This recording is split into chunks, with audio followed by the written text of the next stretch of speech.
નમસ્કાર, આપ જોઈ રહ્યા છો ન્યૂઝ ફોર ઇન્ડિયા. હું છું આપની સાથે કૃપા ઠક્કર. હવે ગુજરાતની 26 નહીં 25 બેઠકો પર જ યોજાશે મતદાન. તો મતદાન યોજાય તે પહેલા જ ભાજપની જીતની શરૂઆત થવા લાગી છે. જી હા, તમે કહેશો કે કઈ રીતે મતદાન પહેલા જીત થાય, તો જુઓ અમારો ખાસ વિશેષ રિપોર્ટ.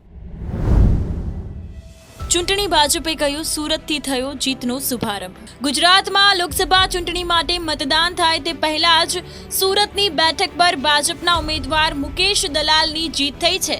સુરતમાં 2 દિવસ ચાલેલા હાઈ વોલ્ટેજ ડ્રામા બાદ આજે લોકસભામાં ભાજપે પહેલી જીત નોંધાવી છે.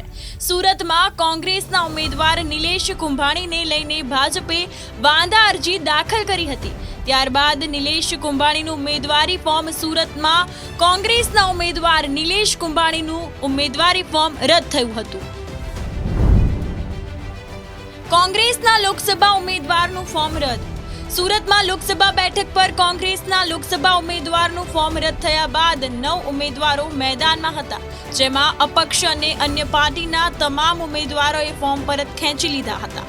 જેમાંના એક બસપા ઉમેદવાર પ્યારેલાલ ભારતીએ પણ ફોર્મ પરત ખેંચ્યું હતું, જેને લઈને સુરત બેઠક પર ભાજપના ઉમેદવારની બિનહરીફ જીત થઈ છે.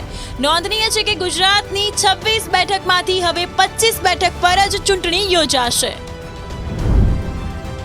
સુરત લોકસભા દેશની પહેલી બિનહરીફ બેઠક બની. સુરતમાં ભાજપે ઇતિહાસ રચ્યો છે. બસપા સહિતના તમામ 8 ઉમેદવારોએ ફોર્મ પરત ખેંચતા સુરત લોકસભા બેઠક બિનહરીફ બની છે. લોકસભામાં ભાજપની પહેલી જીત થઈ છે. આ સાથે સુરત દેશની પહેલી બિનહરીફ બેઠક બની છે. આમ ભાજપે મોટું ઓપરેશન પાર પાડીને ઇતિહાસ રચ્યો છે. ત્યારબાદ ભાજપના નેતાઓ શુભેચ્છા પાઠવી રહ્યા છે. CR પાટીલે આપી શુભેચ્છા. ભૂપેન્દ્ર પટેલ, CR પાટીલ, પૂનમ માડમ અને કિરીટ પરમારે શુભેચ્છા પાઠવી છે. તો કોંગ્રેસ નેતાઓએ ભાજપ પર આકરા પ્રહારો કર્યા છે. ભાજપ નેતા ગોરધન ઝડફિયાએ કહ્યું છે કે કોંગ્રેસની ભૂલનું આ પરિણામ છે. તો પરેશ દાનાણીએ કહ્યું છે કે સુરતની પહેલી ઘટના નથી અને છેલ્લી પણ નથી. સુરતે પહેલું કમળ અર્પણ કર્યું તેવું જણાવી રહ્યા છે CR પાટીલ. સુરત બેઠક પર ભાજપના ઉમેદવાર મુકેશ દલાલ બિનહરીફ થવા પર ભાજપના પ્રદેશ પ્રમુખ CR પાટીલે શુભેચ્છા આપી છે.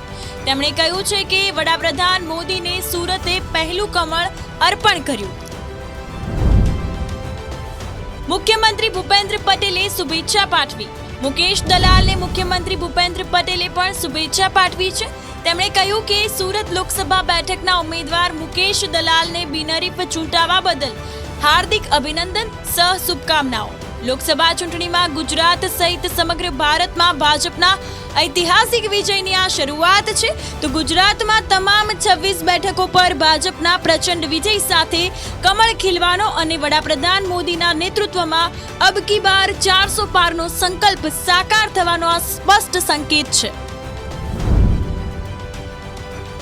નિલેશ કુંભાણીનું ફોર્મ થયું હતું રદ. સુરત લોકસભાની ચૂંટણીમાં ગઈકાલે બપોર સુધી કોંગ્રેસના ઉમેદવારના ફોર્મને લઈને ધમ્માચકડી ચાલ્યા બાદ સુરત જિલ્લા કલેક્ટરે કોંગ્રેસના નિલેશ કુંભાણી અને તેમના ડમી ઉમેદવારનું ફોર્મ રદ કર્યું હતું. આ ફોર્મ રદ થતાં જ ફોર્મ ચકાસણીની પ્રક્રિયા પણ પૂર્ણ થઈ ગઈ છે.